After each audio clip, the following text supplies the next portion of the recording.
Oi, gente, tudo bem com vocês? Aqui já é boa tarde. E aí, como é que vocês estão?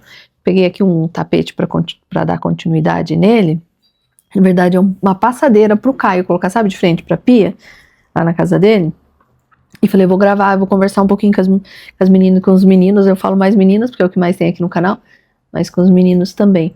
Um dos pontos que eu queria falar hoje é sobre. Essa semana eu tava trocando o elástico das calças e eu pensei, puxa, esse é um assunto que a gente pode conversar no canal. Hoje em dia tá tudo muito descartável, né? Isso é um assunto que todo mundo já sabe. A gente costuma comprar, já tá judiado, a gente joga fora. E isso reflete, inclusive, nas relações, né? Mas eu considero uma das formas de economia, quando a gente conserta as coisas, quando a gente vê o que dá para ser feito. Eu tenho amiga que fala, eu não costuro meia. Meia se furou, é que tá na hora de jogar fora. Eu entendo e respeito, só que eu acho que dá pra fazer diferente. Às vezes não tem muita habilidade, mas tem coisas que a gente tem que botar um pouquinho de intenção ali, se for da nossa vontade, se for uma coisa que a gente gostaria de mudar. Então, imagine aqui em casa, 5 usando meia. Então parece, e olha, adolescente, criança, parece que tem prego no pé, né? Tá sempre com a meia rasgada, não sei no caso de vocês, mas aqui é assim. Então eu tô, a cada 15 dias eu costuro meias. Tudo isso são formas que a gente tem de economizar na nossa casa e até mesmo ensinar para os nossos filhos, que nem tudo é descartado, né? Por exemplo, as calças, eu acho que eu costurei 3 ou 4 calças aquele dia, eu não lembro. Até mostrei num dos vlogs anteriores aqui, os elásticos. E renovou, e daí a Helena, se ficou legal, a Helena gostou, o Fábio também gostou. E é uma forma que a gente tem de que nem tudo precisa ser descartado. Tem formas que a gente tem de economizar e até mesmo de ter aquela intenção, aquele carinho. Trabalhos manuais ajuda muito na mente, inclusive, né? Porque enquanto a gente está fazendo, nós estamos botando uma atenção ali, tanto nos nossos dedos, movimentos, pensamentos e tudo. Então isso já tem uma outra parte que é muito legal também, mas tem essa parte de economia também, e a gente ensina para eles que nem tudo é descartável e que tem coisas que dá para costurar, dá para melhorar, inclusive as relações, né? A gente consegue fazer até esse link com as nossas relações. Tem coisas que não estão boas, mas tem como a gente melhorar. Só a gente parar, observar um pouquinho e entender o que é que está acontecendo. Tava aqui até com o lençol agora há pouco, eu tava olhando ele, ver quanto que é de elástico que eu vou precisar, se eu tenho aqui ainda. Esses elásticos esses lençóis, esse lençol no caso é da parte de cima. Aqui em casa não adianta, eles não gostam de usar o lençol de cima. Quando eles eram menores e eu arrumava a cama, eu colocava o lençol de baixo, o lençol de cima e a coberta. Mas eles não gostam. Eu amo na minha cama ter o lençol de cima, mas eles não gostam. Eles gostam só do lençol de baixo, de elástico, e da coberta. Então eu me rendi e falei, tudo bem, vocês venceram. Só que sobrou. Teve alguns que eu já fiz isso, mas esse daqui eu deixei, porque eu falei, vai que eles mudam de ideia. Pra você ter uma ideia, o lençol de elástico desse já até rasgou. E esse estava guardado. Eu falei, ó, dinheiro parado, né? Vou colocar o elástico aqui, ver certinho qual a medida que eu tenho para fazer aqui na quina, ver do tamanho do colchão deles, para ver quanto que eu preciso de elástico para encaixar direitinho. Faço isso nas 4 pontas, tem um lençol a mais de elástico para a cama de solteiro deles. Tem um ditado que diz que não interessa o quanto entra dinheiro, mas depende do tamanho do ralo, porque às vezes a gente tem uma torneira que tá sempre, né, jorrando o dinheiro ali, mas se o ralo for muito grande, não adianta, as coisas vão embora e a gente tem que pensar no nosso futuro também. Daí tem um monte de lições ali que a gente pode conversar juntos, né, vocês também podem me dar ideias de economia aqui para que a gente consiga trocar essas informações. Falei, nem tô fazendo meu crochê. Se programar, se arrumar, ter um olhar atento. Eu sei que muita gente tem uma vida muito corrida. Eu sei porque eu já tive épocas da minha vida que, assim, insana. De eu trabalhar 12, 14 horas por dia. Então, tudo isso fica um pouco mais em segundo plano.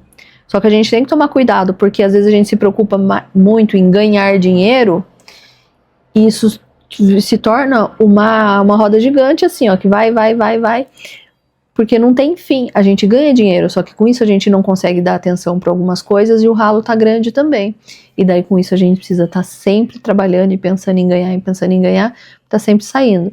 Então às vezes quando a gente começa a observar, tudo bem, eu quero ganhar dinheiro, mas também eu preciso pensar o que eu posso economizar. E são pequenas coisas que não parecem que faz diferença, mas no final do mês, se a gente consegue se organizar direitinho, faz diferença. Uma coisa que eu costumo sempre pensar aqui em casa é como eu faço para otimizar o meu tempo, para que eu precise pedir menos comida, por exemplo, é o que eu vou trazer. Quando eu vou fazer, por exemplo, carne moída e frango desfiado, eu sempre considero que são bem versáteis essas duas opções, né? Então eu penso assim, o tempo que eu vou levar para cozinhar, fazer carne moída, por exemplo, 1 quilo de carne moída é praticamente o mesmo tempo que eu vou fazer 1,5 kg. Então eu já faço 1,5 kg, congelo 500 gramas ali. Porque aquela carne moída, eu vou conseguir fazer uma panqueca, um molho, um recheio para um lanche, posso fazer várias opções de cardápio, posso fazer um arroz rápido com aquela carninha moída, uma saladinha, já tá pronto.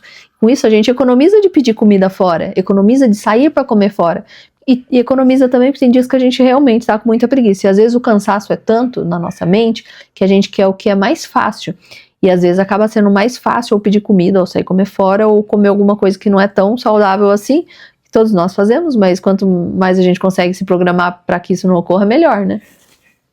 Então, com essas pequenas organizações que a gente faz no dia a dia, a gente já consegue ter um resultado e vai diminuir no ralo, né?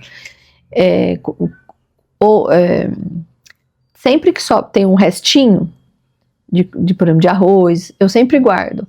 Domingo mesmo, como eu não fiz almoço, a gente comeu pastel, depois fiz pão. Na janta, eu tinha várias marmitinhas congeladas, às vezes sobra arroz, coloco a carne moída ali junto. Sobra arroz, eu coloquei frango, eu tinha macarrão, então o Guilherme mesmo queria jantar para ir para academia, já tinha umas marmitinhas congeladas ali. Então, tudo que a gente pode fazer para ajudar, né, a nossa eu do futuro, eu digo a Tati, é melhor. Tem dias que eu pico cebola, eu já pico bastante cebola, porque eu já guardo. Nos outros dias, eu não preciso perder meu tempo picando cebola de novo, que pelo menos para aquela semana ele já tem. Então tem coisas que a gente acaba otimizando o nosso tempo, inclusive a nossa mente, porque às vezes a gente já está tão cansada, tão sobrecarregada.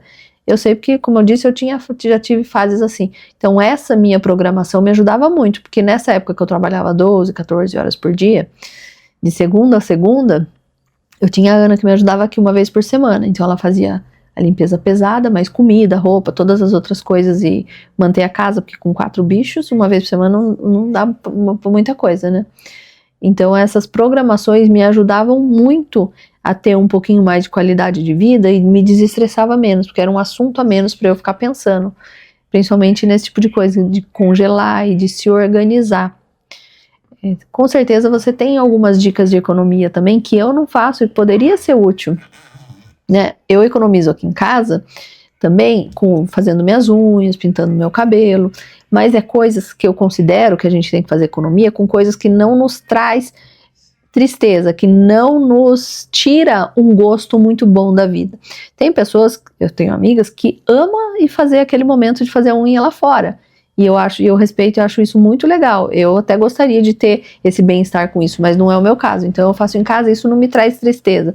Eu só não considero bom quando a gente economiza com itens que aquilo vai minando a nossa alegria, sabe? Tem pessoas que aquele momento fazer a unha revigora, ela se sente bem cuidada naquele instante. Então não vale a pena fazer em casa, entende? Porque aquilo lá é um momento não só de cuidar esteticamente falando, aqui fisicamente, mas internamente falando também, aquilo faz muito bem para ela. Tem pessoas que essa ideia de economizar é boa na comida, mas tem que sair, sei lá, comer fora uma vez por semana, que aquilo traz um bem-estar para ela. Então acho que não vale a pena tentar economizar todo o custo nisso, se não é uma necessidade real. Pintar o cabelo mesmo, eu pinto em casa e tá ótimo para mim. Mas tem pessoas que aquele momento de autocuidado vai fazer muita diferença. Então acho que essa questão de economizar é muito pessoal. Tem dicas que valem para mim que não vai valer para você. Mas a gente ter esse olhar do que é que a gente pode fazer. Uma das coisas que eu considero que economiza aqui em casa é eu, de tempos em tempos, eu e o Fábio sentarmos e analisarmos tudo que a gente paga. Sabe? Netflix, esses aplicativos de TV, sei lá, eu pago Duolingo, YouTube, o que vocês fazem? Porque às vezes a gente nem percebe que tá fazendo, sabe? Às vezes paga a Amazon. O que a gente faz o que a gente está pagando que realmente está fazendo a diferença. No começo do ano eu fiz isso e eu percebi que tinha várias coisas que a gente estava pagando, até pela minha falta de tempo, eu acabava sempre deixando para lá, que não estava sendo útil, que nem daí eu cortei o Duolingo das crianças, que eles falaram, tá legal, mas não tem necessidade, daí eu cortei. Agora eu voltei novamente, porque eles consideram que é importante, eu também estou usando bastante, porque eu estou tendo mais tempo. Então é observar, colocar, conversar com o esposo. E uma coisa também é a gente estar na mesma página do esposo, conversar e pensar, dividir esses sonhos, dividir os objetivos, se você, né, é casada e tem isso. Porque às vezes nós não estamos na mesma página, a gente quer fazer determinadas economias que o marido ou a esposa não quer. Tentar trazer, alinhar os sonhos também é muito importante, porque quando a gente faz isso e tem com quem dividir, eu considero que fica mais fácil. É claro que tem pessoas que não vai ter com quem dividir, mas se você tem, tenta se alinhar nesse sentido também, porque isso traz até união para a família quando a gente fala sobre economia. Quando todo mundo tem um motivo para economizar, por isso que é bom deixar claro e entender o porquê que está economizando. Porque quando a gente começa a economizar, tem uma coisa que no começo pode até parecer ir bem, mas depois de um tempo vai desgastando se a gente não tem um objetivo, um motivo forte assim, principalmente compartilhado. A gente, de novo vou ter que fazer mais comida, ou de novo vou ter que, sei lá, costurar esse lençol, sabe? Você vai se esvaziando daquela energia que você estava no começo. Mas quando você presta atenção e começa a renovar, claro, mas eu tenho um motivo para isso. Você e o seu companheiro, a sua esposa, enfim, sabe o motivo que vocês estão fazendo isso juntos. Gente, falei, né? Olha, deu 11 minutos já. E pior que nem tem muito para eu editar nesse vídeo, né? Mas se você tem dicas que você considera de economia que te faz bem, você deixa aqui, né? Porque daí mais pessoas leem os comentários, você já me ajuda também comentando, para que a gente troque informações e às vezes vocês me dão ideias também do que fazer como economia, né? Mas eu gostaria de fazer até mais vídeos sobre isso, falando dessas pequenas economias que a gente pode fazer. Um dos motivos que eu economizo é para viajar também. É claro que eu penso no futuro, a gente organiza nossas finanças para que a gente guarde também pensando no futuro, mas tem um dinheiro que a gente separa e pensa para viagem. Então, provavelmente, se tudo der certo, o ano que vem o Fábio e eu vamos fazer uma viagem um pouquinho mais longa, de mais dias. A gente está pensando até voltar para o Chile, para uma outra região do Chile, mas só o Fábio e eu dessa vez, para comemorar os nossos 25 anos de casado, que a gente faz em dezembro, mas provavelmente só vamos conseguir o ano que vem por causa de dinheiro também. Então, essas coisinhas que eu penso em economizar, eu penso, nossa, que bom, porque depois eu vou conseguir, né, fazer a viagem que a gente tanto quer. Então, sempre tem um objetivo e esse objetivo acaba me alimentando para eu estar sempre de olho no que dá para eu fazer para economizar. Espero poder ter colaborado um pouquinho, pelo menos na sua vida, despertado alguma ideia, alguma coisa assim, tá bom? Se você gostou desse vídeo, já deixa o seu like. Se você não for inscrito no canal, já se inscreve aqui no canal. E até a próxima.